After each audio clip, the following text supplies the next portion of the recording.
Pues bien, vamos a iniciar hablando acerca de la importancia de los costos y gastos para la empresa. Y en primer lugar, es importante para establecer precios. No podríamos hablar de fijar un precio si no tenemos información acerca de cuánto nos cuestan nuestros productos. También es muy útil para poder establecer márgenes, es decir, nosotros podemos establecer ciertos objetivos de cuánto queremos ganar a través de un margen bruto o a través de un margen neto. También nos sirve para establecer objetivos de reducción de costos, pues la información nos da un panorama completo acerca de qué área es donde más se necesita. También nos sirve para evaluar la rentabilidad, ya sea por producto o por tienda. Y es muy útil dicha información para poder establecer promociones. No podríamos hablar de una promoción de descuento de un 10, 15 o 20% si no tenemos información acerca de ese costo de ese producto, lo cual es un límite para poder establecer una promoción. Y nos sirve para conocer nuestro punto de equilibrio, es decir, el punto por el cual nosotros sabemos cuándo hemos cubierto nuestros costos y a partir de ahí nosotros empezamos a generar utilidad. Así que la importancia de tener información sobre costos y gastos es fundamental y es por ello que vamos a aplicar varios principios y vamos a entender las categorías de cada uno de ellos para poder tomar decisiones.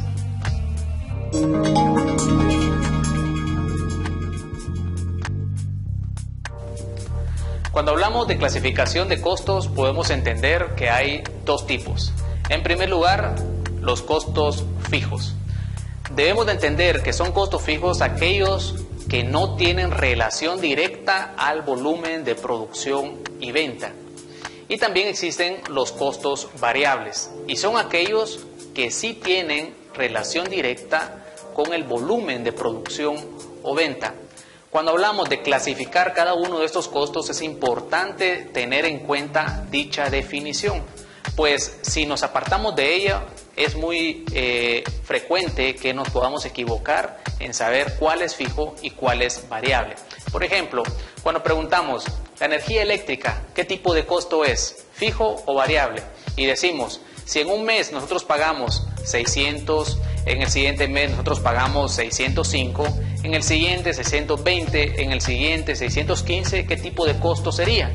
Pues muchos responderían que es un costo variable, lo cual no debe de ser así, pues no depende de cuánto varíe en cantidad, sino que depende si tiene relación o no directa con el volumen de producción. Así que es importante que tengamos en cuenta eso para poder clasificarlos y tiene que ser de una forma bastante correcta.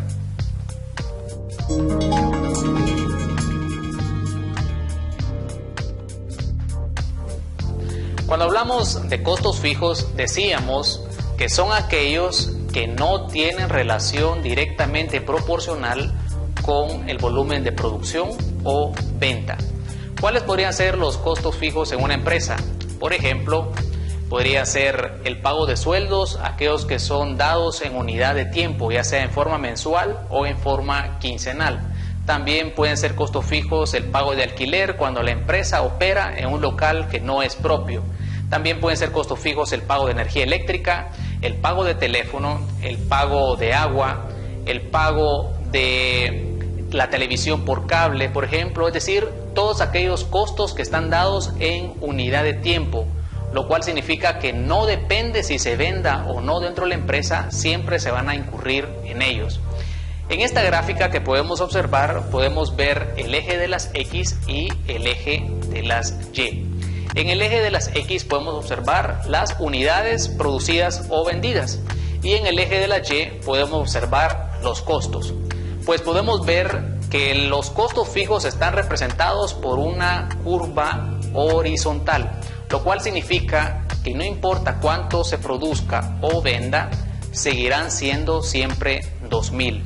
Por ejemplo, si producimos o vendemos 0 unidades en este mes, pues los costos fijos serán de 2000. Si producimos o vendemos 1000 unidades en este mes, pues los costos fijos serán pues 2000. Si producimos más de ello, los costos fijos continuarán siendo de 2000. Esto significa que si no vendemos nada, pues la pérdida en la empresa será la sumatoria de los costos fijos. Entender los costos fijos es muy importante porque a través de ello podemos beneficiarnos de las economías de escala, lo cual significa que a mayor volumen de producción, los costos fijos se van diluyendo entre cada unidad producida hasta ser un costo totalmente irrelevante. Como podemos observar en esta tabla, podemos ver que si los costos fijos son de 2.000 y producimos una unidad, pues los costos fijos unitarios van a ser de 2.000. Si producimos 2 unidades, serán de 1.000. Si producimos 4 unidades, 6 unidades, podemos observar que los costos fijos se van reduciendo hasta tener una suma totalmente irrelevante. Pues a esto se le denomina economías de escala, que es muy importante que lo debamos de tomar en cuenta, que a mayor volumen los costos unitarios serán cada vez menor.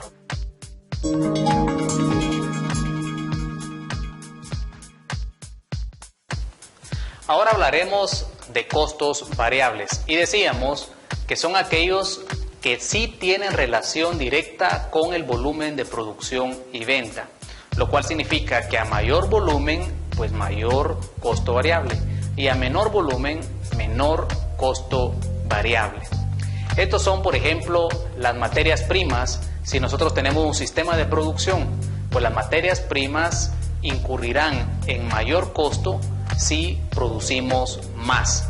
También la mano de obra directa puede ser considerada como costo variable si pagamos a destajo. Pues cada uno de ellos va a tener una relación directamente proporcional en la medida que incrementemos el volumen de producción.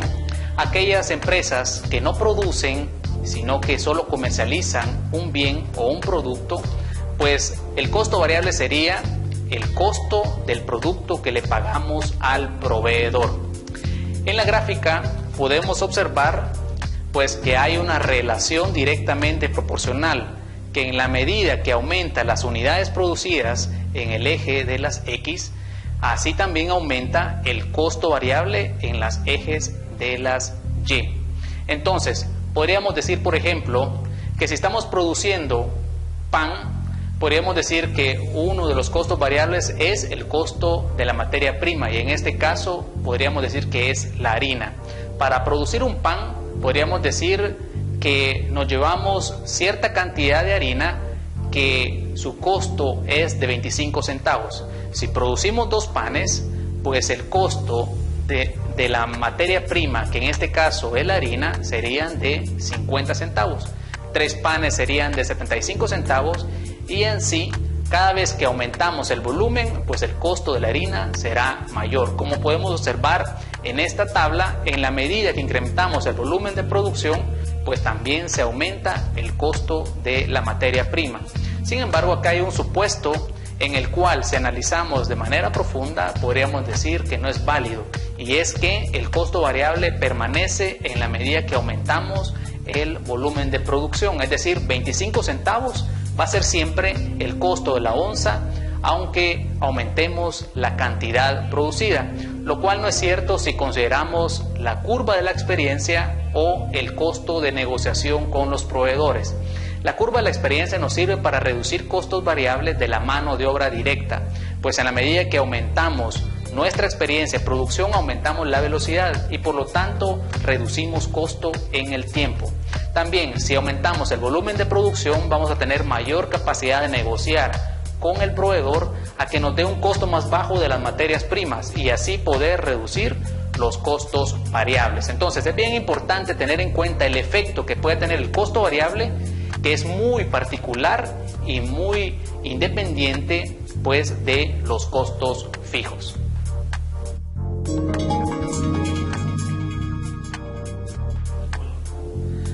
Cuando hablamos de costos totales, pues sabemos que primero debemos de calcular los costos fijos y los costos variables. Y una vez que tengamos calculado cada uno de ellos, pues estamos en la propiedad de poder calcular pues esos costos totales de la empresa. En la gráfica acá podemos observar pues la curva de los costos fijos y también podemos observar la curva de los costos variables. Los costos totales se representarían ¿de qué manera? Pues los costos variables estarían ubicados sobre la curva de los costos fijos. Entonces, con ello nosotros podríamos ya tener un panorama completo acerca de los costos totales de la empresa.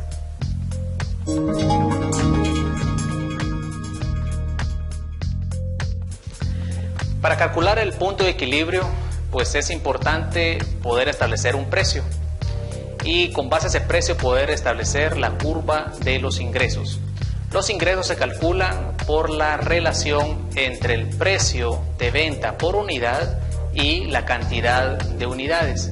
En base a ello nosotros podemos establecer una curva de ingresos. En esta tabla podemos observar que si nosotros vendemos un pan en 60 centavos, pues nuestros ingresos serían de 60 centavos.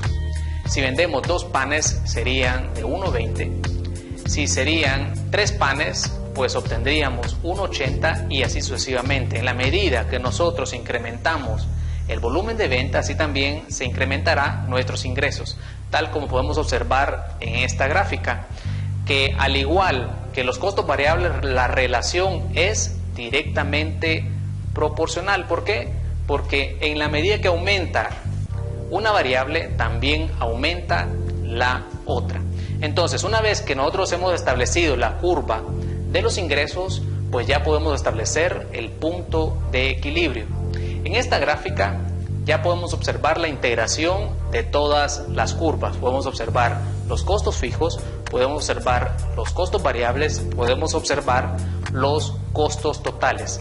Podemos ver que el punto de equilibrio es la interacción entre dos curvas, la curva de los costos totales y la curva de los ingresos.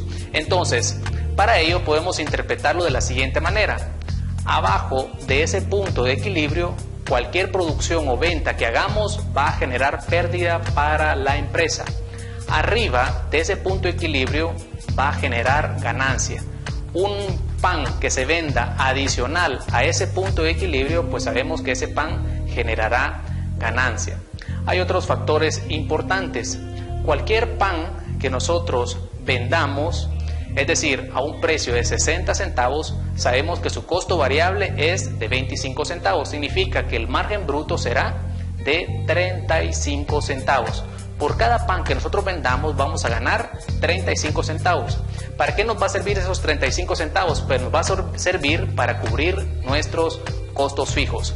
Es decir, con un pan tenemos 35 centavos, con 2 panes tenemos 70 centavos y así sucesivamente. La pregunta sería, ¿cuántos 35 centavos necesitamos para cubrir el costo fijo de 2.000? Lo podemos obtener con una simple división. 2.000 dividido 35 centavos, pues nos va a dar el punto de equilibrio, que son de 5.714 unidades. Que entonces, en este caso, sería el punto de equilibrio en unidades. También podemos obtener el punto de equilibrio en unidades monetarias, que sería de 3.428. Con obtener un punto de equilibrio podemos obtener el otro, es decir, si tenemos 5.714 unidades, lo multiplicamos por el precio y con eso tenemos el punto de equilibrio en unidades monetarias o en ingresos. Y otro punto que debemos de tomar en cuenta es que cualquier pan que nosotros vendamos arriba del punto de equilibrio, pues el margen bruto se convierte en un margen neto, es decir, los 35 centavos que nosotros obtenemos arriba del punto de equilibrio se vuelven en utilidad directa, se convierte en utilidad neta. Así que amigos, este es el tema de los costos fijos y los costos variables, que es muy importante que nosotros debamos de tenerlo en cuenta. Es importante tener la información detallada. Muchas empresas hacen uso de algún software, lo cual hay un momento para hacer uso de él. Antes nosotros debemos de sistematizar cada uno de estos elementos. Así que si deseas aprender un poco más, ya sabes, esto es Yo Empresa, soy Alex Calderón y ya sabes que puedes visitarnos en cualquiera de nuestras redes sociales.